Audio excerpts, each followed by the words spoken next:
.com Kabupaten Ogan Komering Ilir sedang berjalan-jalan dengan perahu ketek yang disediakan oleh pengelola pemerintah desa Sugiwaras, Kecamatan Tanjung Lubuk, Kabupaten Ogan Komering Ilir.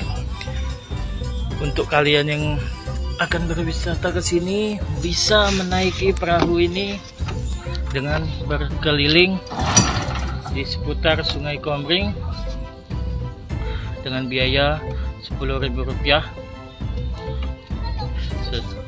dalam satu perjalanan. 10.000 ya kak ya biayanya ya kak. Ini keliling kemana kak? Sejauh apa lah kak? Sampai sana ya kak ya.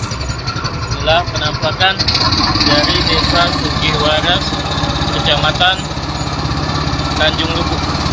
Untuk lokasinya sendiri dari kantor Polsek Kayu Tanjung Lubuk hanya sekitar 5 menit dan dekat atau bersebelahan dengan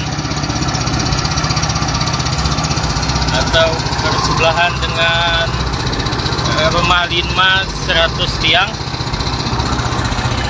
Ini penampakan Desa Tanjung Lubuk, Desa Sugiwaras, Taman Beladas.